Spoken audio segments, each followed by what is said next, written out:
आज मैं बताऊंगा देवता और भगवान में अंतर। सभी लोग क्या जानते हो, देवता और भगवान एक हैं? हाँ है ना? नहीं, देवता अलग है और भगवान अलग है।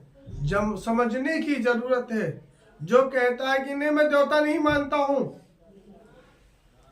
मैं कहूंगा सबसे बड़ा गलत व्यक्ति वही है।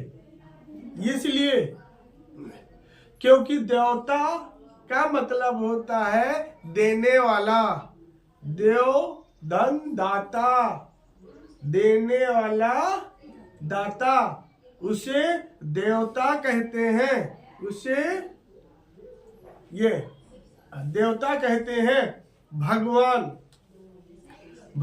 का मतलब होता है सुख समृद्धि धनवान समृद्धिवान। भगवान, भग संस्कृत शब्द है, ठीक है। भाग्य का मतलब होता है समृद्धि सुख, और दाता जिसके अंदर सुख समृद्धि सब कुछ है। जैसे भगवान शिव, भगवान विष्णु, ठीक है। तो भगवान जो समृद्धि से परिपूर्ण है, जैसे राम, भगवान कृष्ण, सुख समृद्धि सब कुछ था। राम के पास क्या नहीं था? भगवान कृष्ण के पास क्या नहीं था? भगवान विष्णु के पास क्या नहीं है? आज तो शास्त्र सर्वस्त्र सुख, इसलिए उन्हें भगवान कहते हैं। और देने वाले देवता होते हैं। देवता नवग्रह, भगवान सूर्य, तो भगवान सूर्य भी कहते हो क्योंकि समृद्धि है, लेकिन सूर्य देवता भी है। समझ गए? भगवान इंद्र क्योंकि समृद्धि है इसलिए भगवान, लेकिन वो देवता में आते हैं। समझ गए? तो इन्हें कहते हैं देवता और भगवान।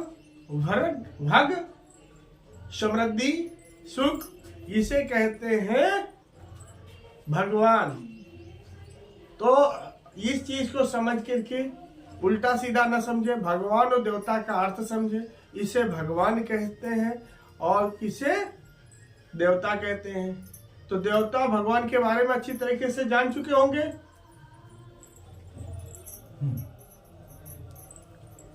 भगवान देवता के बारे में अच्छी तरीके से जान चुके? कोई कंफ्यूजन? सभी की मदद करता हूं अपने दरबार के माध्यम से।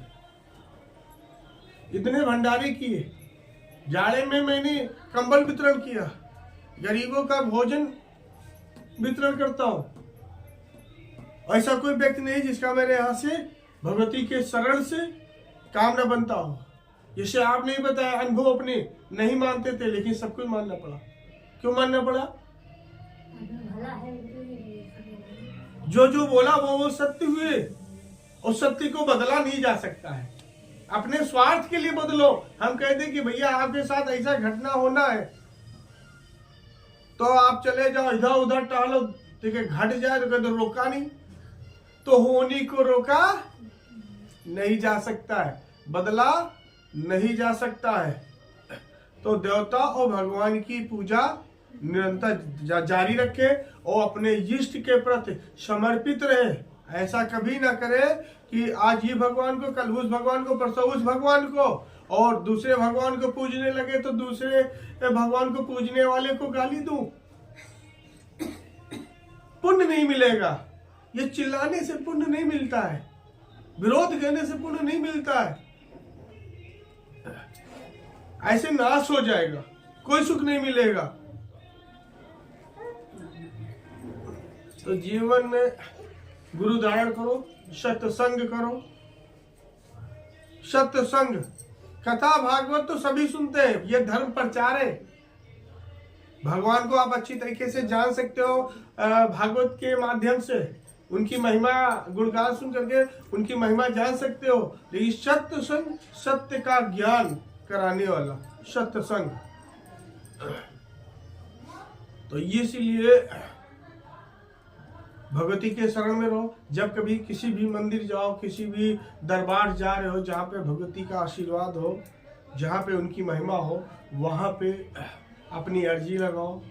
कभी उस दरबार की, उस स्थान की बुराई ना करे, अन्यथा वहाँ की रहने वाली जो भी एंजल जानते हो, देवदूत,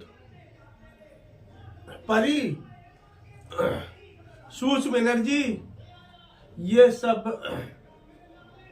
क्या करेंगे, आपको नुकसान करेंगे, क्योंकि आप बुराई करें उस दरबार की, उस महिमा की, उस भगवती की, उस आदि शक्ति जगदम्बा माई, भगवान शिव, हनुमान जी, भैरव जी।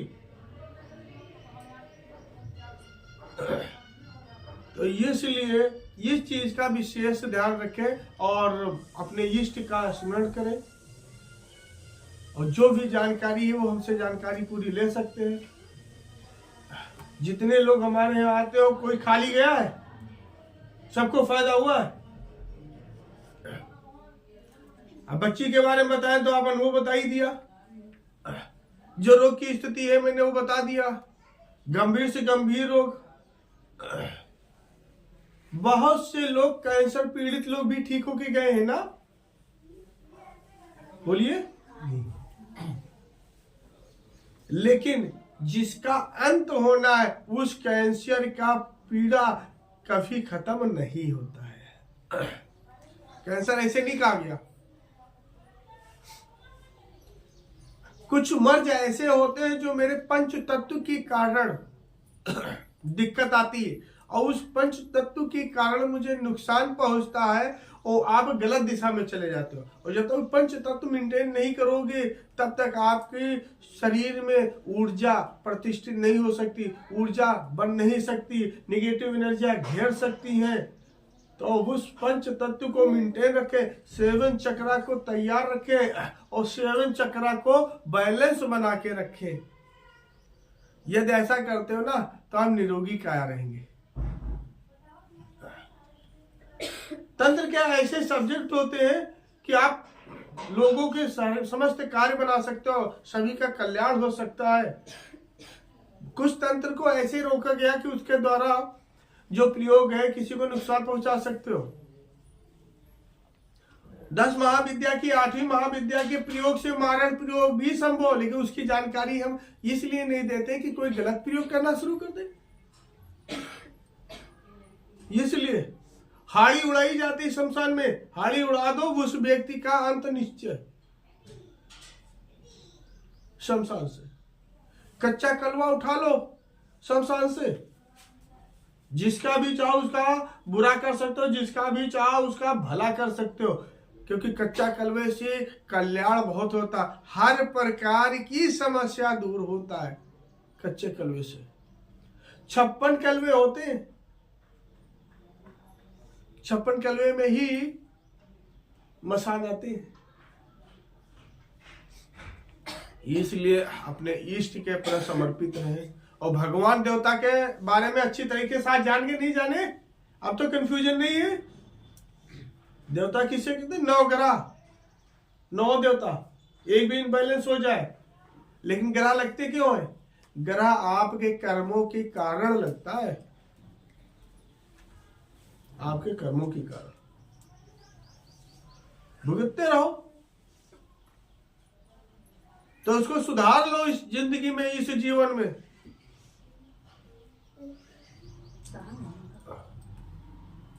किसी को वो दोष मरने से आपको पुण्य नहीं मिलेगा, आपको पाप लगता जाएगा। पाप जितने आप दोष ला दोगे, कौन क्या है उससे क्या लेना देगा। आप अपने कर्म पे ध्यान दो कि मैं कैसा हूं, मैं किसके साथ क्या कर रहा हूं, मैं किसको गाली दे रहा हूं। यदि मैं पूजा करता हूं, जब करता हूं, तब करता हूं, ध्यान मुद्रा करता हूं, और उस बीच आप उस व्यक्ति को कुछ कह रहे, वो दोष आप पे लगेगा। किसी के भले के लिए कार्य किया जाए वो कभी गलत नहीं होता है। अपने स्वार्थ के लिए गलत मान लो, महापाप।